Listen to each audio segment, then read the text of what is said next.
Bonjour, ravi de vous retrouver pour cette mini-série de 2 épisodes sur la théorie des ensembles. Bon, vous commencez à être habitué si vous êtes abonné à ma chaîne depuis quelques mois maintenant.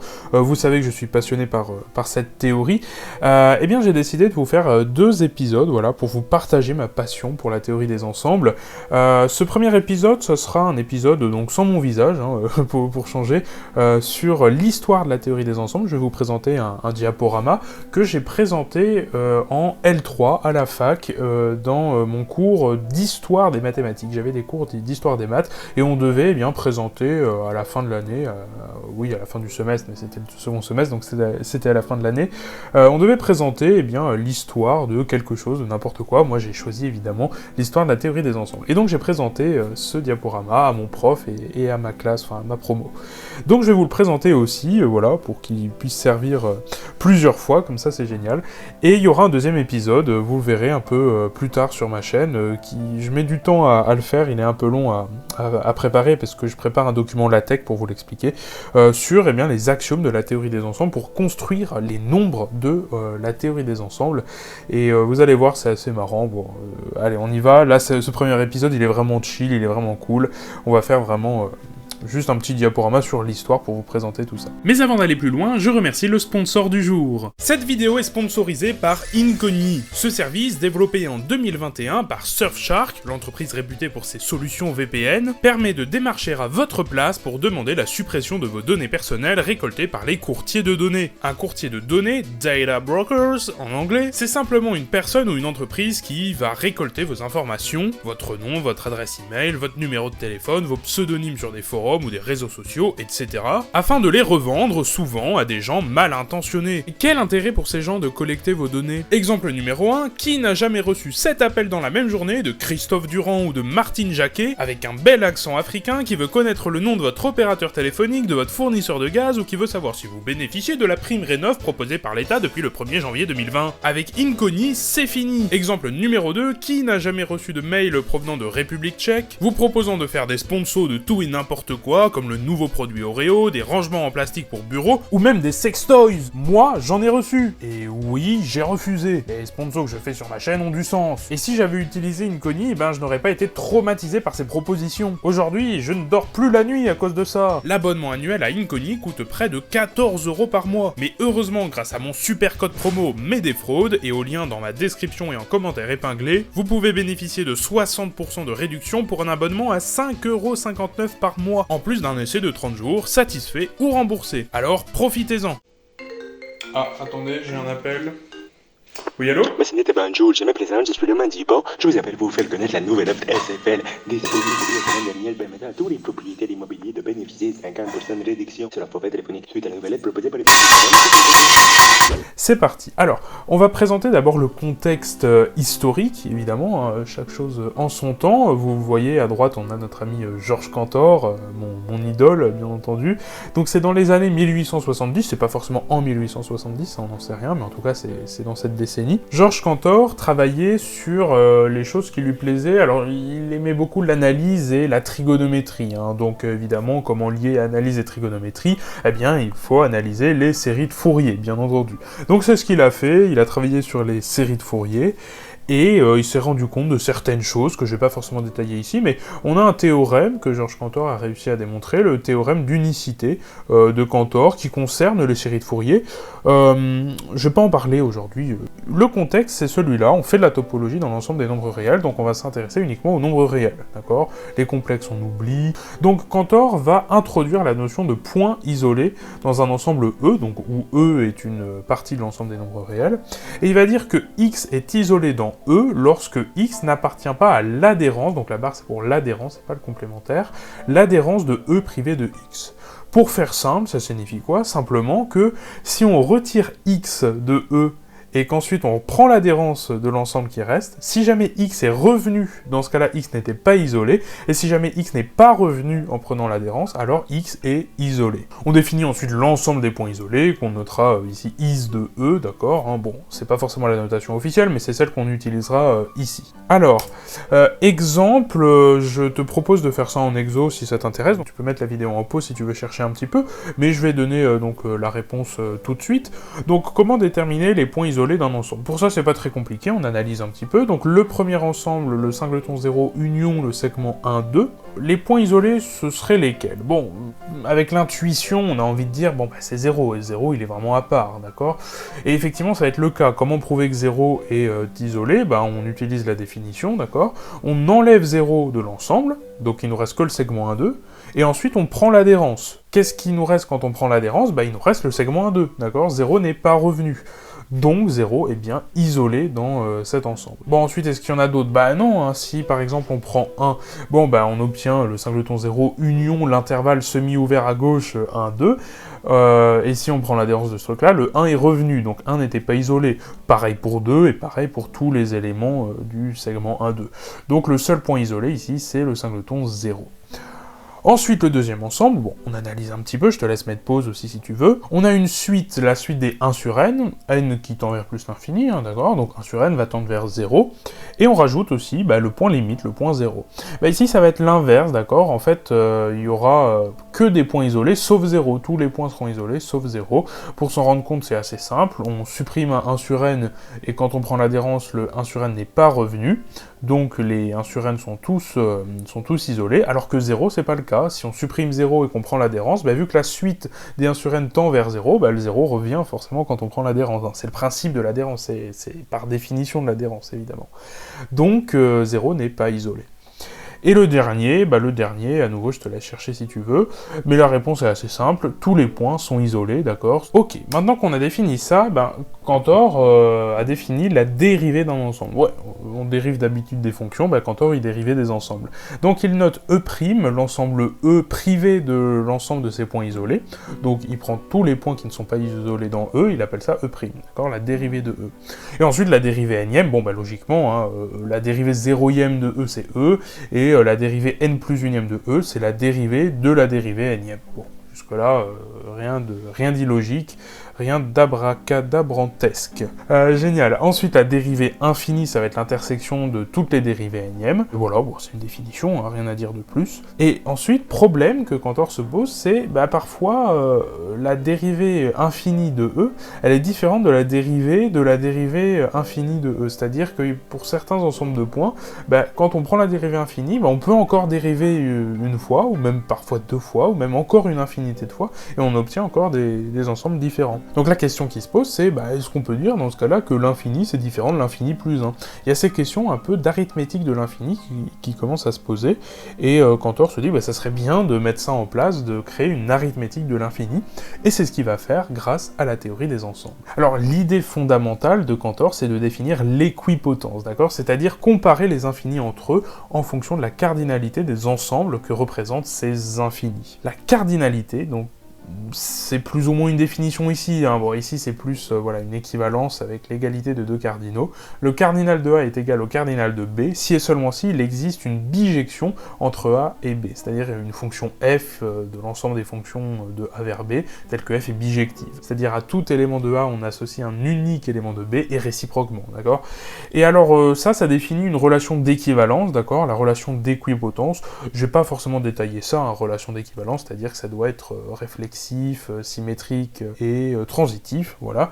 Donc réflexif, ça veut dire que tout ensemble E est équipotent à lui-même, c'est logique, la fonction identité, c'est bien une bijection de l'ensemble E vers lui-même.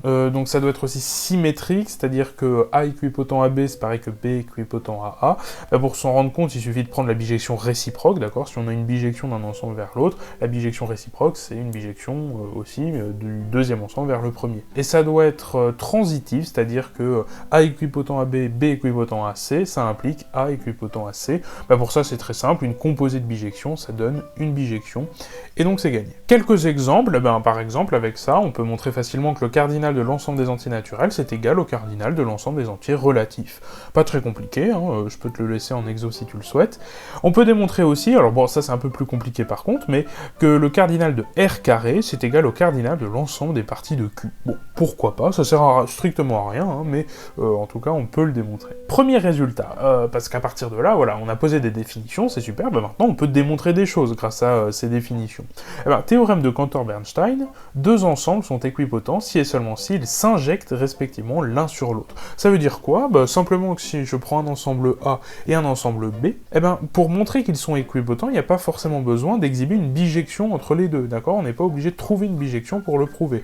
Il suffit de prouver qu'il y a une injection du premier vers le deuxième et une injection du deuxième vers le premier, ça suffit. Donc une injection, c'est une fonction qui est injective, c'est-à-dire qu'on a en fait l'unicité des antécédents, mais on n'a pas forcément l'existence, d'accord? L'existence, c'est la surjection, d'accord? Une surjection, c'est l'existence, mais pas l'unicité. L'injectivité, c'est l'unicité, mais pas forcément l'existence. Et la bijectivité, c'est les deux, c'est existence et unicité. Donc, très utile, ce théorème de Cantor-Bernstein, pour, par exemple, montrer quelques cas pratiques que j'ai mis en exo, montrer que Q est dénombrable, ça se fait très bien avec le théorème de Cantor-Bernstein.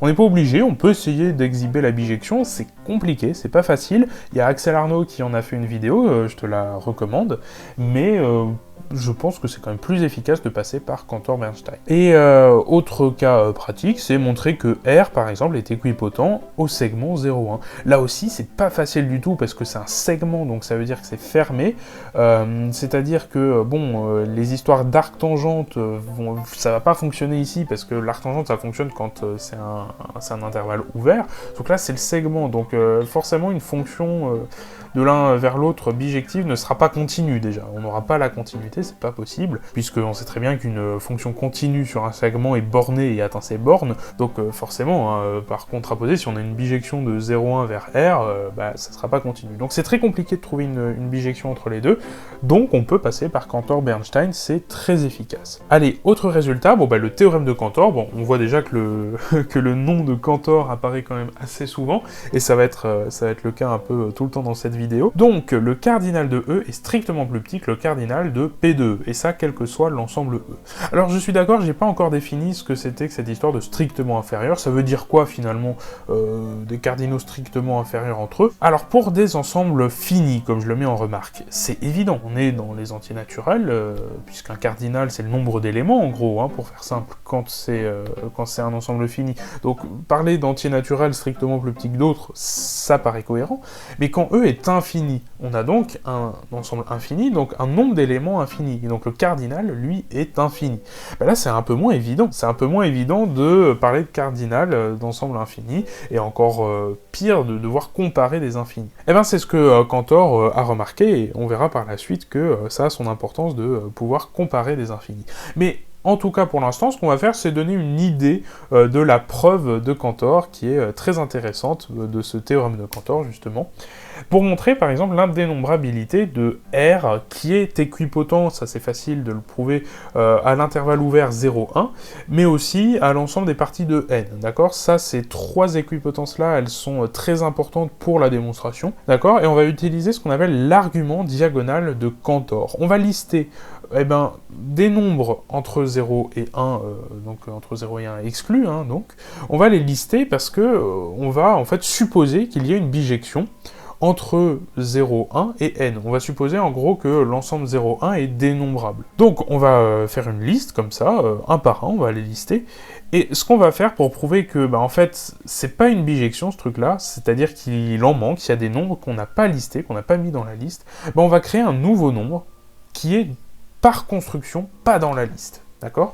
Et comment on va construire ce nombre? En fait, on va prendre ce qu'on appelle la diagonale de Cantor, d'accord? On l'appelle l'argument diagonal de Cantor, cet argument, il est très intéressant, on l'utilise très souvent. Mais la diagonale de Cantor consiste à prendre les décimales une par une, c'est-à-dire que pour l'élément 0 de la liste, on va prendre la première décimale, pour l'élément 1, on va prendre la deuxième, pour le numéro 2, on va prendre la troisième décimale, et ainsi de suite. Et chacune de ces décimales, on va les modifier. Alors, comment on les modifie? Simplement en prenant le successeur, donc le 1 devient un 2, le 2 devient un 3, le 5 devient un 6, etc. Simplement, petite subtilité quand même, les 8 deviennent des 7, et les 9 deviennent des 8 ou des 0, on aurait pu, ça revient au même. Alors pourquoi les 8 deviennent des 7, ça c'est le plus important, c'est simplement parce que si le 8 devenait des 9, il pourrait y avoir des nombres avec une infinité de 9, ça se termine avec une infinité de 9. Et ça on n'en veut pas parce que c'est le développement complètement décimal impropre du nombre. Hein, tu sais que 0,9999, etc. avec une infinité de 9, c'est égal à 1. Ça, je l'ai déjà prouvé dans une vidéo longue sur ma chaîne avec 16 démonstrations. Je t'invite à aller la voir d'ailleurs, c'est très intéressant. Donc pour éviter ça, on va changer les 8 en 7, et comme ça on est sûr que ça pose pas de problème. Et le nombre que l'on va créer ainsi sera forcément différent de tous ceux qui sont dans la liste. Pourquoi ? Parce que le nombre que l'on a créé a des décimales différentes pour chacun des nombres que l'on a listés. Donc voilà, on a prouvé que R était indénombrable, donc on a prouvé que R n'est pas en bijection avec N. Et comme on sait que R est équipotent à P de N, on a prouvé que P de N n'est pas en bijection avec N. Et alors pour avoir le résultat général, quel que soit l'ensemble E, là on a pris N, mais on pourrait prendre n'importe quel ensemble E, il faut faire une récurrence sur les ordinaux. Alors ça, si tu sais pas ce que ça veut dire, c'est pas grave, on va voir ce que sont les ordinaux un peu après dans la vidéo. Alors je te propose maintenant d'étudier une question que les mathématiciens se sont posées à l'époque.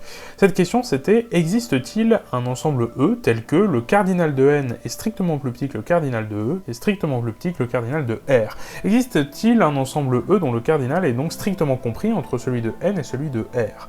Eh bien, on a ce qu'on appelle l'hypothèse du continu qui nous dit non. Et la démonstration de cette hypothèse, c'est en gros équivalent à t'inquiète ou ça se voit. Alors pourquoi ? Parce que c'est dans le nom, hein, c'est une hypothèse, ce n'est donc pas un théorème, cela n'a donc pas été prouvé. Et pourquoi ça n'a pas été prouvé ? Tout simplement parce que c'est improuvable, c'est indémontrable. On ne peut pas prouver que la réponse est non, de la même manière qu'on ne peut pas prouver que la réponse est oui. En fait, c'est ce qu'on appelle une hypothèse indécidable de la théorie des ensembles, c'est-à-dire qu'on peut supposer que c'est vrai ou supposer que c'est faux, ça ne change strictement rien aux mathématiques, d'accord ? Les mathématiques ne vont pas être contradictoires parce qu'on a supposé l'hypothèse du continu ou parce qu'on a supposé le contraire. Alors à quoi elle sert cette hypothèse du continu ? Par exemple, à construire ce qu'on appelle les alephes. Alors, qu'est-ce que c'est que ce truc-là ? Les alephes, c'est simplement une notation pour désigner le cardinal des ensembles, mais sans tenir compte de l'ensemble lui-même. On s'intéresse vraiment au cardinal uniquement, hein, c'est-à-dire que le cardinal de R, vu qu'il est égal au cardinal de P de N, on va lui donner le même nom, d'accord ? Ce nom, ça sera aleph 1, on verra ça un peu après, d'accord ?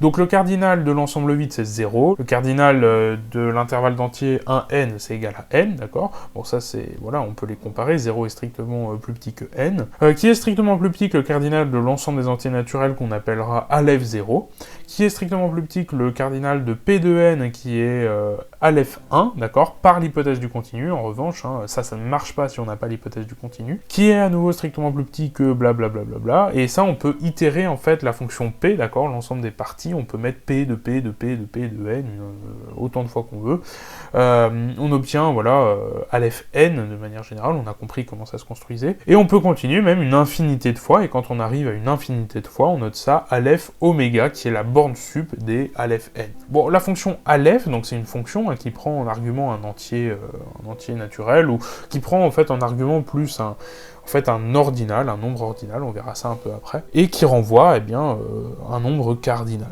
tout simplement. Alors les opérations que l'on peut faire sur les infinis, on peut voilà additionner des infinis, donc additionner ce qu'on appelle donc des nombres ordinaux ici, on peut les multiplier entre eux également. Ça donne donc cette construction assez jolie, c'est-à-dire que les premières barres, ça va être les antinaturels, donc 0, 1, 2, 3, 4, 5, etc. Et puis dès qu'on arrive à une infinité de barres, la première barre juste après l'infinité de barres des antinaturels, on va l'appeler oméga.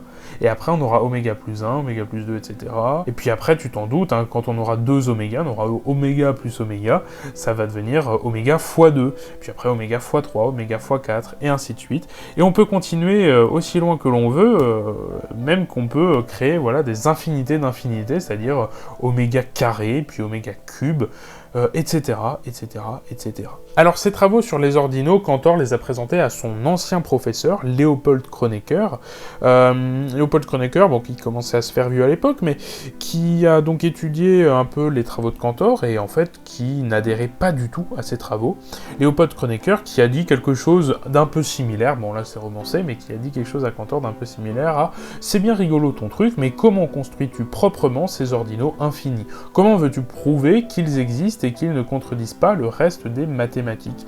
Et c'est vrai, c'est une question assez légitime, on pourrait se dire, ça se trouve, ces nombres-là, ils n'existent pas. C'est joli de faire des dessins, mais Cantor n'a pas prouvé que ça pouvait exister, que ça pouvait se construire. Alors, Léopold Kronecker était un peu un antagoniste très belliqueux envers Georges Cantor. Georges Cantor qui a même souffert de dépression à la fin de sa vie. Hein. On peut penser en partie à cause du fait que voilà, Léopold Kronecker, entre autres, n'adhérait pas à ses travaux. Peu de personnes en fait adhéraient aux travaux de Cantor, mais il aurait développé une forme de dépression à cause de ça. Et c'est alors que Cantor a plus ou moins répondu à Kronecker en développant sa théorie des ensembles de façon un peu plus rigoureuse. Donc, alors un peu plus rigoureuse plus ou moins parce que sa théorie, maintenant aujourd'hui on l'appelle la théorie naïve des ensembles. Alors une des théories naïves des ensembles, il y en a plusieurs. On commence par la théorie naïve de Cantor, qui est un peu similaire à en gros les ensembles c'est des trucs qui regroupent des trucs. Et puis il existe un truc qui contient tous les trucs, et ce truc c'est l'ensemble qu'on appelle l'univers, et puis c'est tout. C'est une citation de Georges Cantor de 1895, évidemment retranscrite en langage, actuel. Bien entendu, c'est pas une citation originale de Cantor, hein, je pense que tu t'en seras douté. Donc, Cantor, estime que les ensembles, il regroupe des ensembles, et puis il y a un ensemble de tous les ensembles qu'on appellera l'univers, et cet ensemble, il existe. Bon, c'est une façon de décrire en gros la théorie de Cantor, mais ça reste quand même pas très rigoureux, faut être honnête. Et donc, un ami de Cantor, qui est Frege, a développé une théorie un peu plus rigoureuse en posant des axiomes, d'accord ? Donc on assiste ici à la première axiomatique des ensembles. Le premier axiome, c'est l'axiome d'extensionnalité, qui est le principe de double inclusion, d'accord ? Je vais pas lire la formule, elle est un peu longue, mais c'est simplement le principe de double inclusion. Deux ensembles sont égaux si et seulement si ils sont inclus l'un dans l'autre. Et puis on a le schéma d'axiome de compréhension non restreint qui nous dit que quelle que soit la propriété P, je peux construire l'ensemble de tous les éléments qui vérifient la propriété P. Jusque-là, ça paraît cohérent à première vue.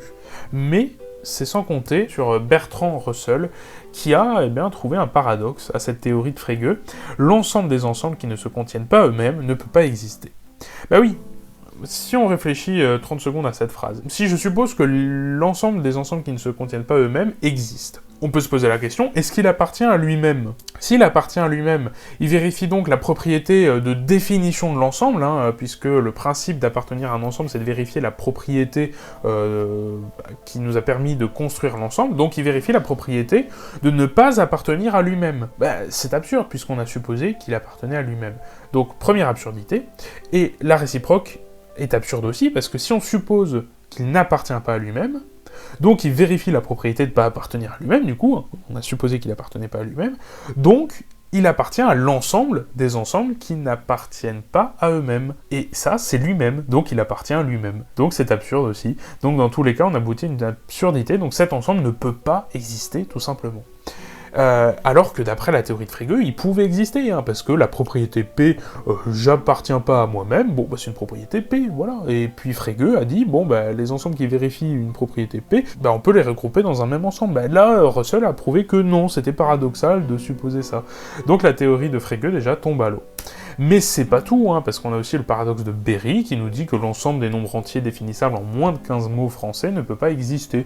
Pourquoi ? Parce que déjà, d'une part, cet ensemble, il est fini. Pourquoi il est fini ? Parce que le dictionnaire français est fini, et donc parce qu'on aura ici un produit cartésien du dictionnaire, puissance 15, en gros, le dictionnaire français puissance 15. C'est un ensemble donc, qui est très grand, d'accord, il contient beaucoup de 15 uplets, d'accord, de listes de 15 mots, mais il est fini, d'accord ? Il est très grand, mais il est fini. Et donc s'il est fini, ça veut donc dire qu'il possède un maximum. En tout cas, il y a forcément un entier naturel maximum que l'on peut définir grâce à ces 15 uplets. D'accord ? Et donc si on prend ce maximum-là, le successeur du plus grand entier naturel définissable en moins de 15 mots français, ça c'est une phrase qui contient moins de 15 mots français. Et c'est un nombre qui est plus grand que le maximum de l'ensemble. Donc c'est complètement absurde, parce que on l'a défini en moins de 15 mots français, donc il appartient à l'ensemble, mais en même temps il est plus grand que le maximum de l'ensemble. Voilà, donc ça n'a pas de sens, on a trouvé un nombre dans l'ensemble qui est plus grand que le maximum de l'ensemble, donc c'est absurde par définition du maximum. Donc à nouveau, on a trouvé un autre paradoxe, le paradoxe de Berry, cet ensemble ne peut pas exister.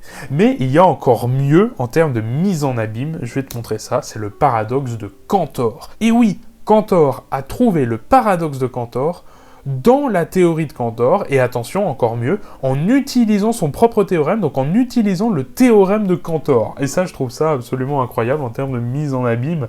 Et ce paradoxe, c'est « il ne peut pas exister de plus grand cardinal ». alors qu'un ensemble univers serait justement de plus grand cardinal. Donc ça, c'est pour détruire en fait sa propre théorie, hein.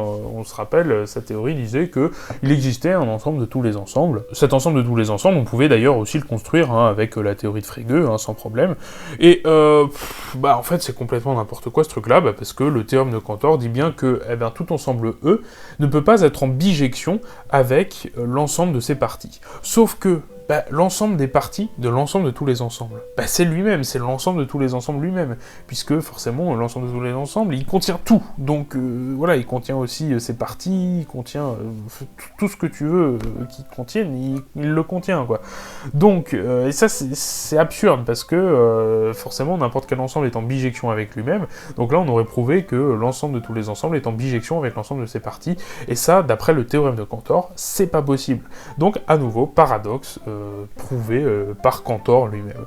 Et on en a d'autres, des paradoxes qui existent. On a par exemple les paradoxes de Richard, de Burali-Forti, mais voilà, je ne vais pas les présenter ici, on en a déjà suffisamment. On en arrive donc à Ernst Zermelo et Abraham Frünkel, qui ont développé la théorie ZF, ou la théorie ZFC, si on ajoute ensuite l'axiome du choix, qu'on verra tout à l'heure, pour, cette fois-ci, poser vraiment des bases rigoureuses à la théorie des ensembles, parce qu'il y en a marre de ces deux rigolos là qui écrivaient un peu n'importe quoi. Il fallait vraiment poser des choses un peu plus rigoureuses. Et donc ça, c'est Zermelo et Frünkel qui ont développé ça. Les axiomes de Zermelo, donc il y en a beaucoup, hein, je vais te les présenter, on va dire, très brièvement. Axiome d'extensionnalité, on le connaît, c'est la double inclusion. Axiome de l'ensemble vide, ça stipule qu'il existe un ensemble vide. L'axiome de la paire stipule que si je prends deux objets, je peux créer la paire de ces deux objets. L'axiome de la réunion dit, en gros, c'est pas vraiment ça, mais dit en gros qu'on peut faire l'union de deux ensembles. L'axiome de l'ensemble des parties nous dit que l'ensemble des parties de tout ensemble existe. L'axiome de l'infini nous dit qu'il existe un ensemble infini. Et enfin, le plus intéressant, le schéma d'axiome de compréhension restreint, il est un peu nouveau celui-ci, parce que là, on est d'accord, ça ressemble beaucoup au schéma d'axiome de compréhension non restreint, c'est-à-dire que pour toute propriété P, il va exister un ensemble des objets qui vérifient la propriété P, mais seulement si cet ensemble-là, on le prend dans un plus grand ensemble, c'est-à-dire on le voit comme une partie d'un plus grand ensemble. Et ça, c'est super important, parce que il faut d'abord construire le grand ensemble avant de construire les objets qui vérifient la propriété P.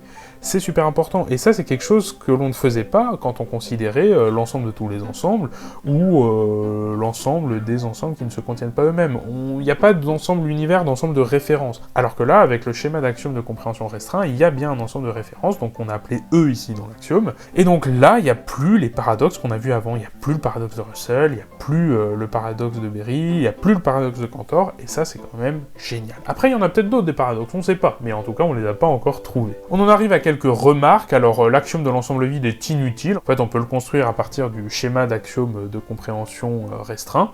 Et autre remarque, c'est que John von Neumann, qu'on voit en bas à droite, il a proposé une construction des entiers naturels que je ne vais pas te présenter dans cette vidéo. En fait, je vais te la présenter, cette construction, dans l'épisode 2, justement. Ça va être super intéressant, tu vas voir, donc je t'invite à t'abonner si tu ne veux pas rater ça. Alors, les axiomes de Frünkel, maintenant, donc il en a rajouté deux. Le schéma d'axiome de remplacement, que j'ai simplifié ici, il nous dit en gros que si je prends une fonction f, l'ensemble des images de la fonction existe, en gros, pour faire très simple. Et ensuite, l'axiome de fondation que j'ai présenté, en fait, dans ma série Mes des recherches, que je t'invite à aller voir aussi, qui nous dit que, en gros, qu'un ensemble ne peut pas appartenir à lui-même. Bon, il dit pas exactement ça, mais voilà, pour résumer, c'est un peu ça. Autre remarque, l'axiome de la paire et le schéma d'axiome de compréhension restreint, ils deviennent inutiles, parce qu'ils peuvent se construire à partir des axiomes de Frünkel. Le schéma d'axiome de remplacement permet de développer la théorie des ordinaux de Cantor, qu'on a vu tout à l'heure. Et enfin, l'axiome de fondation est indépendant, il est indécidable de la théorie des ensembles, donc on peut à nouveau le supposer vrai ou faux, ça ne change rien aux mathématiques. Alors il nous reste un dernier axiome que l'on n'a pas encore vu, c'est l'axiome du choix, qui n'appartient pas à la théorie ZF, mais qui appartient à la théorie ZFC. ZFC, c'est Zermelo, Frünkel, plus axiome du choix. Il nous dit en gros que si je prends un ensemble d'ensembles, sachant que ces ensembles sont non vides, c'est important, donc un ensemble d'ensembles non vides, il existe une fonction qui, à tout ensemble de l'ensemble, va associer un élément de cet ensemble. Bon, ça paraît un peu complexe dit comme ça, mais ça se comprend très bien avec les axiomes que j'ai présentés juste ici. Alors il y a des variantes à l'axiome du choix, hein. Il y a l'axiome du choix dénombrable qui nous dit que ça ce n'est vrai que si l'ensemble E de référence est dénombrable, donc en bijection avec n, hein, ou équipotent à n. Et en fait, il y a même plein d'énoncés qui sont équivalents en fait à l'axiome du choix. On a par exemple le fait que le produit des AK est égal à l'ensemble vide, ça implique qu'il existe un K tel que AK est vide. Il y a le fait que tout espace vectoriel admet une base, le fait que pour toute relation d'équivalence R, il existe un système des représentations de classe de R. On a aussi le théorème de Zermelo qui nous dit tout ensemble peut être muni d'un bon ordre, ou encore le lemme de Zorn, tout ensemble inductif admet un maximum. Il y en a sûrement d'autres, hein, des énoncés équivalents, je les ai pas tous mis, mais voilà des énoncés qui sont parfaitement équivalents à l'axiome du choix. Utilité de l'axiome du choix, on peut prouver le théorème de la base incomplète, hein, qui concerne la création d'une famille génératrice à partir d'une famille libre quand on étudie les espaces vectoriels. C'est quelque chose que l'on voit en général en bac plus 1 ou bac plus 2.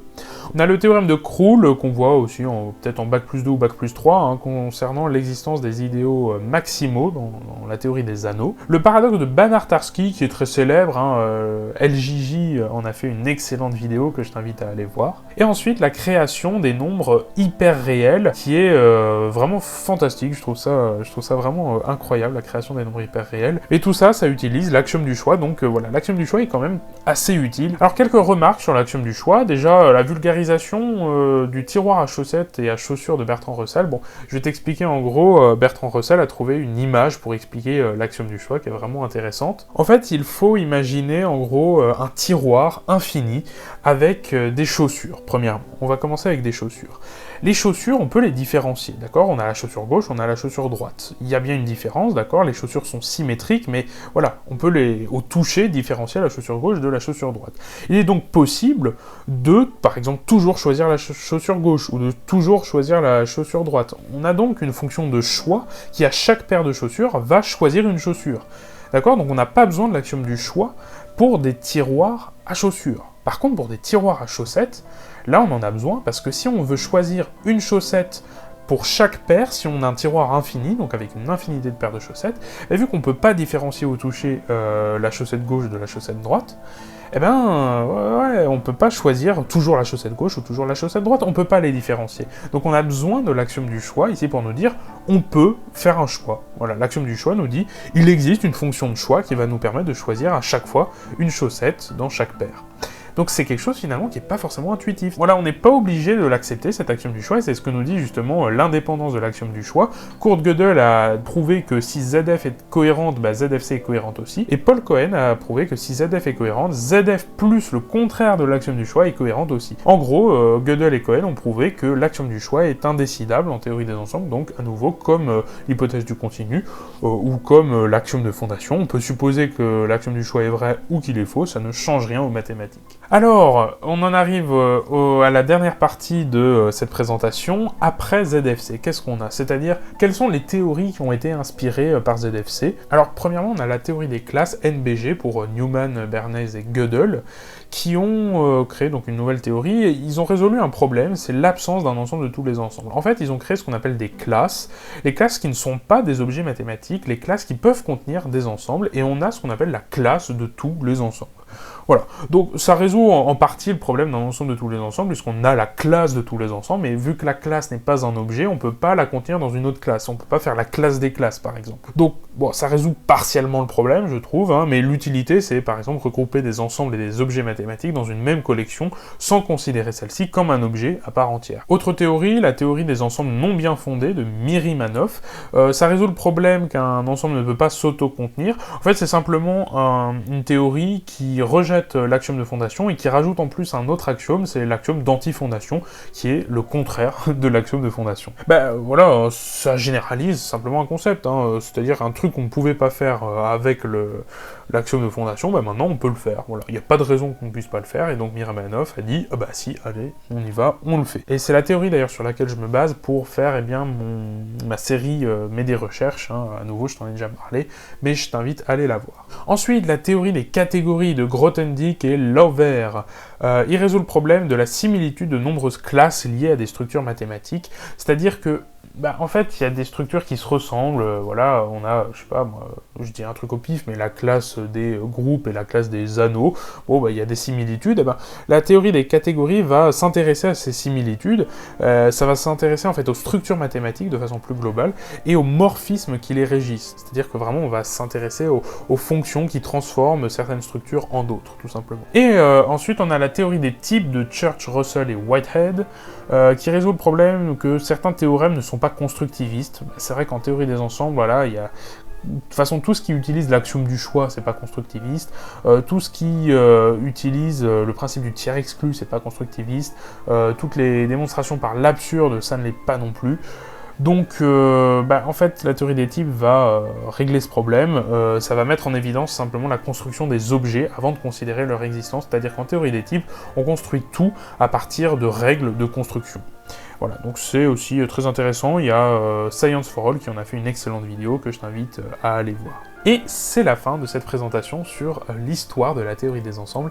J'espère que ça t'a plu, en tout cas moi je suis content de t'avoir présenté mon travail de recherche sur le sujet. Donc il y a un épisode 2 qui va sortir, d'accord, sur cette théorie des ensembles, où je vais te présenter la construction des nombres, des entiers naturels, des entiers relatifs, des rationnels, des réels, peut-être même des complexes, je sais pas jusqu'où je vais aller, parce que c'est assez long à produire, mais en tout cas voilà, je vais le faire, ça va apparaître bientôt sur ma chaîne, et je t'invite donc à t'abonner pour ne pas rater ça.